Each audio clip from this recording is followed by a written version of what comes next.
Welcome back folks, my name is LastKnownMeal and lately I've been thinking a lot about the next Witcher game. I know, it's too early to talk about it, but a man can speculate, alright? And ever since we got that official announcement from CDPR that they're gonna be working on the next Witcher game, there has been a lot of discussion around few things. Number one is, where is the game going to be set? Are we gonna be on the same continent or are we gonna be moving to somewhere else? The second of all would be, when is the game going to be set? Is it going to be after the Witcher games or is it going to be before that? If we're going to be talking about, game being set before that, one of the first things I kind of think about is Vesemir when he was young. And I know I'm shilling for a Vesemir game, I've been doing that for a very long time, I really want to see it. But the reason why I say that is because during Vesemir, most prominent years, you had a lot more Witchers roaming the land and you had a bunch of Witcher schools still being active. If we're gonna be talking about the Witcher books and the Witcher games, during those times, Witchers are kind of a dying breed, where most Witcher schools are basically destroyed. The knowledge of creating Witchers is pretty much unknown at this point for a lot of people. And third of all, the only surviving Witcher school, and that's barely, is the Kaer Morhen one or the School of the Wolf. But even they are not creating more Witchers, and Vesemir has stated multiple times that he does not want to make new Witchers because he knows how difficult and how sad the process can be around it, because majority of kids who go through Trial of Grasses to become the Witchers are pretty much kaput, and I'm guessing on Vesemir it took a huge toll, and because there was a few Witchers that he trained which later on passed away, which, leaves a mental toll on you as a person. And yes, contrary to Netflix The Witcher, Vesemir does not want to make new Witchers. He is not one of those people who wants to create an army of new Witchers. That was actually dumb to see. But of course, if the game is set after the Witcher games, that also raises a few new questions, because during those times you even have less Witchers roaming through the land, and that also brings a question of, okay, which school are we going to belong to? Is it going to be the old school or are we going to be creating a new school in particular? And also it comes down to the protagonist. Are we going to be playing as Cirilla or are we going to be creating our own Witcher? But specifically in this video I want to talk about Cirilla, and would a Witcher game with her make sense? So first off, let's talk about Ciri as a protagonist or a character in a sense. Ciri is extremely powerful, she has elder blood, she is capable of taking on some of the most prominent foes and enemies, she is actually capable of taking on the Wild Hunt themselves. Now of course, one of the things she does lack is experience. That's something that Geralt definitely had in the game, and that's why Geralt is able to defeat a lot of stronger enemies than him, because first of all, Geralt went through the Trial of Grasses, which makes him very strong. Second of all, Geralt is a lot stronger than the other Witchers in particular, because he also went under more mutations and more experiments after that Trial of Grasses. And third of all, he has experience because he was trained by Vesemir. He had a lot of years to combat different foes and enemies and beasts and monsters, so obviously as you do that you gain a lot of knowledge. But Ciri is also someone who is extremely capable, and we saw that actually in the Witcher games, and not just in the Witcher game, but also in the Witcher books.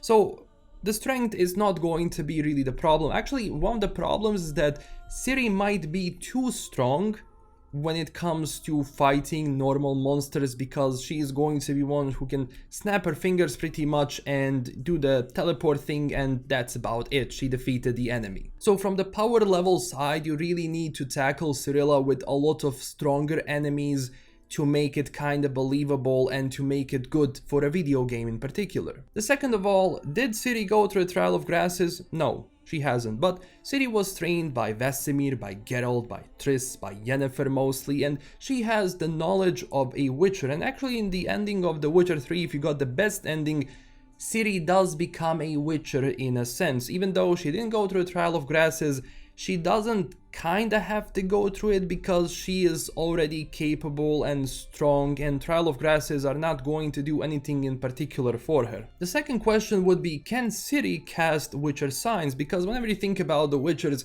you think about those Witcher signs. They're necessary for their survival, and when you're thinking about those Witcher signs, there is a bit of a difference from the games and the books. In the games, you would think that Geralt does those signs just like that. Obviously, that's made for the game itself to make it more interesting, but in the books or the lore itself, casting Witcher signs, even though it's low-level magic, it's not something which is that easy. It requires a lot of, how would I say, power, and at the same time a lot of concentration, because when you're casting those Witcher signs, the hand gestures you're going to do have to be perfect in order to cast it fully, and the Witchers learn that because those signs are going to be useful for them in the fighting of those monsters. But obviously that's about it that Witchers are going to be taught when it comes to magic, because at the end of the day, Witchers are not really mages. In a sense, you can call them battle mages, but that's a bit of a too much, because again, those signs only work sometimes when you need it, because again, they draw a lot of power from you and they're difficult to cast and to hold, and at the same time, it's not going to be something that Witchers are going to be using at all times. But technically, Ciri, because she's also sensitive to magic, can be using those signs, and if we're gonna be talking about her training, maybe in like the lore, Vesemir or Geralt or Yennefer taught her that. But also keep in mind that Ciri has a lot more stronger magic she can cast. I mean, Ciri can travel through dimensions. I mean, casting a sign should be a piece of cake. Next thing would be, can Ciri use Witcher potions? I mean, when you're thinking again about the Witchers, you're thinking about those potions, and the only people who can use Witcher potions are going to be Witchers, because through the Trial of Grasses they were given those potions and they develop immunity. But even the Witchers, if they take too many of those potions, their toxicity is going to go up and they're going to be pretty much done. So even though Ciri has elder blood, she is still human, and technically from that perspective, because she didn't go through Trial of Grasses and she didn't develop immunity for those potions, Ciri cannot use Witcher potions. So maybe there is a way that they adapt those potions later on so that she can drink them, but at the same time, from like the basic lore, she can't. And that also raises a question, okay, if it's a Witcher game and we play as Ciri and we don't utilize everything that Witchers are doing, like those potions and signs and all of that, would that really be a Witcher game? Again, from the lore perspective, even though Ciri didn't go through Trial of Grasses, she is a Witcher.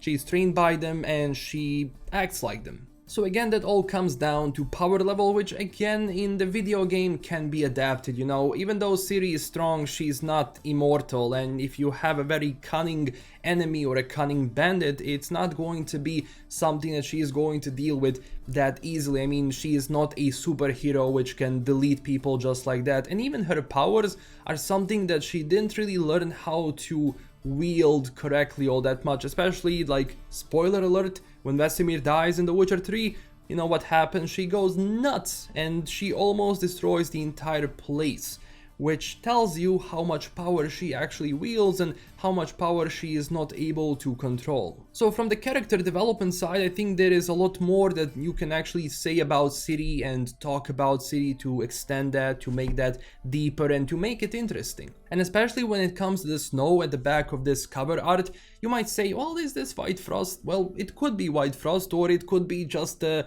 location which is going to be in a snowy area. We don't know that whatsoever. And if it's the time of the White Frost, then having Ciri in the game would kind of make sense. But again, is she going to be a protagonist or someone you actually have like a side character, or maybe she's going to be someone who's going to be training you? Well, that's a whole nother story. But again, that also comes down to like new Witchers. Ciri does not know how to make new Witchers, so she cannot just, hey, I'm gonna make a Trial of Grasses and that's about it. And I'm sure that Geralt also does not want to create new Witchers. I mean, that guy is pretty much done with his adventures. And look, I'm sure that CDPR right now, because they're in pre-production of, you know, the Witcher game and we're not going to see it for a while, I'm sure right now they have either the candidates for the next Witcher game, or they already have a set like path on where they're gonna be taking it. So in a nutshell, CDPR already knows what the next character is going to be, and maybe some developer is watching this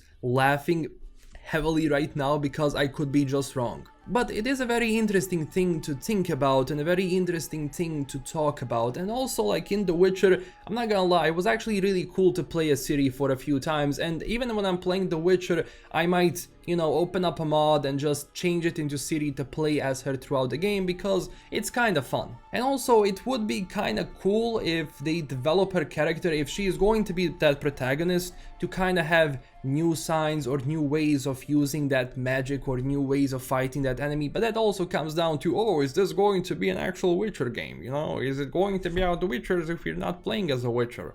So yeah, that's kind of something that I wanted to talk about. I mean, it's a very difficult thing when you're developing a video game and you kind of lost the main protagonist, which was always the main protagonist of the books and the games and the lore and everything.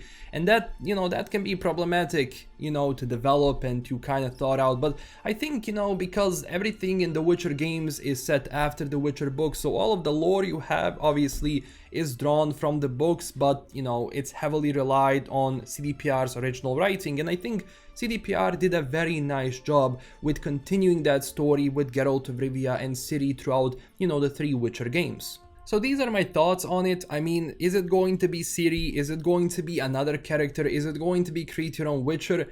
Who knows? And it's gonna be a while until we learn more about it. But one thing I definitely do want to see is the more of that emphasis of the White Frost, because that event would be cool to experience. You know, freezing out the entire planet, fighting the Wild Hunt, fighting those other monsters which would appear then. I mean, I'm not gonna lie, that would be kind of cool. But again, this is just a speculation, don't take it too seriously. Tell me down below, what do you think about all of this? And of course, if you enjoyed this video, don't forget to smash that like and subscribe button for more. And also check us out on Twitter and Discord. And I also do have a Patreon page if you want to support the channel in an extra way. It would be appreciated, and huge thanks to my current Patreon supporters. This is LKM signing out. Stay classy everyone, and I'll see you in the next one. Bye bye.